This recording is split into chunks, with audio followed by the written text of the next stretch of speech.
Bismillahirrahmanirrahim. Assalamualaikum warahmatullahi wabarakatuh. Salam sehat, salam sejahtera untuk kita semua. Yang pertama, di sini saya ingin memperkenalkan diri saya terlebih dahulu. Nama saya Okta Wahyudi dari Program Studi Ilmu Hubungan Internasional Angkatan 2019 Universitas Maritim Raja Ali Haji. Baik, pada kesempatan kali ini, saya ingin mempresentasikan hasil review jurnal mata kuliah Perencanaan Strategi dan Pengambilan Keputusan yang berjudul Analisis SWOT Kebijakan Poros Maritim Global di Wilayah Kepulauan Riau, yang mana jurnal ini ditulis oleh Arta Yudila dan Pahmi Amri. Baik, tanpa membuang waktu, langsung saja kita masuk pada pembahasan kita pada kesempatan kali ini.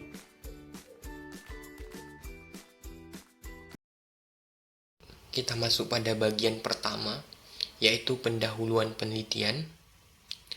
Indonesia merupakan sebuah negara yang memiliki lautan lebih luas dibanding dengan daratan, sehingga memiliki potensi yang sangat besar untuk menjadi sebagai negara dengan kekuatan yang besar. Serta Indonesia juga memiliki potensi menjadi negara ekonomi kelautan yang menjadikan sumber kemakmuran bagi masyarakatnya. Indonesia pada masa pemerintahan Presiden Joko Widodo memiliki visi yaitu menjadikan Indonesia sebagai poros maritim dunia. Poros maritim ini merupakan gagasan yang dibuat untuk mewujudkan sebuah kemajuan bagi negara dengan cara membangun konektivitas antar pulau, industri perkapalan, perikanan yang maju, transportasi laut yang maju, dan keamanan maritim yang kuat. Poros maritim dunia ini telah menjadi perhatian pemerintah Indonesia karena selama ini Indonesia belum mampu memanfaatkan letak strategis dari posisi Indonesia itu sendiri. Apalagi potensi maritim yang dimiliki oleh Indonesia begitu besar, sehingga harus dimanfaatkan agar dapat mensejahterakan rakyatnya. Akan tetapi, yang menjadi permasalahannya di sini adalah di mana sejauh ini kebijakan poros maritim global belum memiliki blueprint yang detail terkait implementasi kebijakan di tataran nasional, dan hanya fokus pada pembahasan makro berupa kerjasama internasional yang juga belum terlihat progres yang signifikan. Aspek-aspek yang menjadi faktor pendukung untuk menjadikan Indonesia sebagai poros maritim dunia seperti mega proyek pelabuhan internasional, tol laut, dan sejumlah infrastruktur lainnya masih belum dapat direalisasikan dengan baik. Sehingga perlu dilakukan penelitian dengan metode analisa SWOT untuk mengetahui permasalahan terkait program di daerah yang menjadi fokus kebijakan, sehingga program yang lebih baik dapat dirumuskan di kemudian hari. Kepulauan Riau dipilih sebagai fokus penelitian karena wilayahnya yang strategis dan memiliki potensi maritim yang sangat besar. Selanjutnya, kita masuk pada tujuan penelitian. Penelitian ini akan mencoba menganalisis bagaimana kebijakan poros maritim global diterapkan. Apa itu kekuatan, kelemahan, peluang, dan ancaman. Di tingkat mikro, lebih spesifiknya, penelitian ini akan mengambil studi kasus di Kepulauan Riau yang merupakan salah satu kawasan maritim paling strategis di Indonesia yang terletak di Selat Malaka. Karena yang menjadi persoalan selama ini, kebijakan poros maritim global belum memiliki cetak biru yang rinci dan hanya berfokus pada pembahasan makro berupa wacana kerjasama internasional yang juga belum menunjukkan kemajuan yang berarti. Sehingga dengan menganalisis bagaimana kebijakan ini diimplementasikan langsung di ranah mikro, diharapkan dapat menjadi catatan bagi pemerintah dalam merumuskan kebijakan yang lebih baik di masa depan. Lalu kita masuk pada bagian metodologi penelitian. Penelitian ini menggunakan metode analisa kualitatif dengan studi kasus berfokus pada analisa kekuatan, kelemahan, peluang dan ancaman atau SWOT kebijakan poros maritim global di wilayah Kepulauan Riau, serta teknik pengumpulan data yang digunakan yaitu menggunakan data primer dan data sekunder. Data sekunder didapat dengan cara mencari, mengumpulkan, dan mendiskusikan data sekunder yang berasal dari berbagai literatur, seperti peninjauan buku, artikel, jurnal, data online, dan berita. Sementara data primer diperoleh dari wawancara dengan responden serta download dokumen atau cetak biru yang diperoleh langsung dari situs web Departemen Luar Negeri Indonesia dan Departemen Kelautan dan Investasi Urusan Indonesia. Untuk data primer dari Kepulauan Riau diperoleh dari database dan wawancara langsung dengan stakeholder terkait seperti Pemprov Kepri dan juga dengan pihak akademisi terkait seperti Universitas Maritim Raja Ali Haji. Selanjutnya kita masuk pada bagian analisa dan pembahasan. Indonesia pada masa pemerintahan Presiden Joko Widodo memiliki visi yaitu menjadikan Indonesia sebagai poros maritim dunia. Terdapat 7 pilar dan 6 prinsip yang diterapkan dan telah dijabarkan dalam kebijakan laut Indonesia. Terkait implementasi di Kepulauan Riau, tidak heran mengapa Kepulauan Riau menjadi salah satu wilayah yang dijadikan target program poros maritim global ini. Dengan berbagai alasan dilihat dari beberapa segi, yaitu sebagai berikut.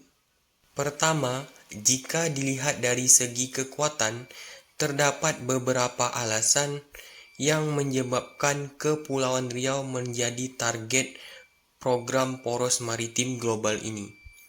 Yaitu alasan pertama, letak strategis Kepulauan Riau yang berbatasan langsung dengan negara tetangga yaitu Singapura dan Malaysia. Kedua, letak Kepulauan Riau yang berada di Selat Malaka yang merupakan jalur perdagangan internasional. Ketiga, Batam merupakan kota dengan pertumbuhan ekonomi dan infrastruktur yang sangat baik serta menerapkan program Blue Economy dan Sustainable Development. Dan yang terakhir, Kepulauan Riau merupakan salah satu kota pariwisata. Jadi, jika dilihat dari beberapa alasan di atas, maka jelas kawasan ini sangat potensial untuk mendukung terwujudnya visi Indonesia menjadi negara poros maritim global. Kedua, jika dilihat dari segi kelemahan, kebijakan poros maritim global ini belum adanya regulasi yang efektif untuk permasalahan-permasalahan makro, seperti salah satunya terkait masalah tumpahan minyak yang berkepanjangan di Kepulauan Riau, karena ini memiliki dampak yang sangat kompleks. Dan selain itu, juga terkait masalah pertahanan, seperti di kawasan Laut Cina Selatan, khususnya di kawasan Kepulauan Natuna yang hingga saat ini masih rawan konflik, maupun kejahatan transnasional seperti penyelundupan dan sebagainya, serta permasalahan proses perizinan yang masih rumit. Ketiga, jika dilihat dari segi peluang, untuk mewujudkan Indonesia sebagai poros maritim dunia, di mana salah satu wilayah targetnya adalah Kepulauan Riau, ini bukanlah wacana tanpa aksi. Untuk pencapaiannya masih terbuka lebar. Sederet program untuk mewujudkannya telah dibuat, di antaranya melalui program reposisi Batam sebagai pusat industri pembuatan kapal. Pemerintah mencanangkan kebijakan untuk mendorong pertumbuhan industri galangan kapal Indonesia pada tahun 2015, yaitu melalui pemberian insentif fiskal dan non-fiskal. Insentif fiskal termasuk pengurangan pajak pertambahan nilai untuk pembuat kapal, pencairan cepat bea masuk yang dibayar pemerintah, dan struktur tarif yang berbeda untuk kapal baru dan bekas.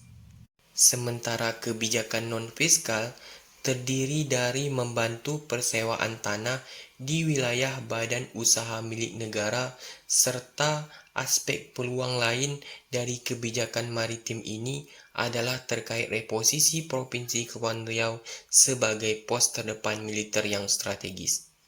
Terakhir, jika dilihat dari segi tantangan, dari sisi tantangan, Indonesia banyak sekali melakukan kerjasama regional terkait infrastruktur dan pendanaan untuk mewujudkan program poros maritim ini.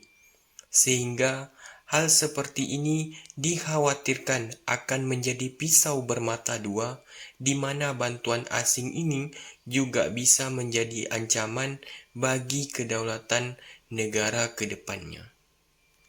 Selanjutnya, kita masuk pada bagian kekuatan penelitian. Adapun yang menjadi kekuatan dalam penelitian ini adalah di mana penelitian ini menjelaskan secara detail, yaitu tentang yang pertama, mengapa Provinsi Kepulauan Riau menjadi salah satu wilayah yang ditargetkan menjadi wilayah program poros maritim global.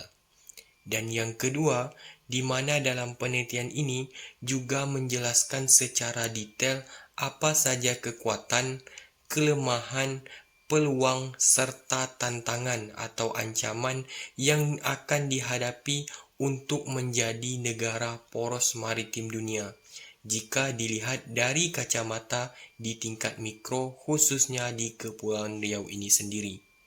Yang mana sejauh ini kebijakan poros maritim global belum memiliki cetak biru yang rinci dan hanya berfokus pada pembahasan makro berupa wacana kerjasama internasional. Dan selanjutnya kita masuk pada bagian kelemahan penelitian. Adapun yang menjadi kelemahan dalam penelitian ini adalah di mana penelitian ini secara jelas menjelaskan di atas tentang kekuatan, kelemahan, peluang, serta tantangan atau ancaman yang akan dihadapi untuk menjadi negara poros maritim global. Akan tetapi, dalam penelitian ini menurut saya tidak menjelaskan ataupun tidak mencantumkan saja peran apa yang bisa dilakukan pemerintah pusat maupun daerah dalam rangka mewujudkan cita-cita terkhususnya menyikapi kelemahan dan tantangan yang akan dihadapi seperti yang dijelaskan di atas tadi. Lalu kita masuk pada bagian terakhir yaitu bagian kesimpulan. Setelah menganalisa SWOT implementasi poros maritim global di wilayah Kepulauan Riau, dinilai telah memiliki potensi besar untuk dijadikan salah satu wilayah poros maritim global. Akan tetapi belum optimal sehingga perlu ditingkatkan dan dioptimalkan lagi. Sehingga menurut pendapat saya, perlunya suatu sinergitas antara pemerintah pusat dan pemerintah daerah untuk mengatasi permasalahan yang ada sehingga setelah mendapatkan pola yang tepat di ranah mikro maka akan mempermudah membuat kebijakan di ranah makro nantinya.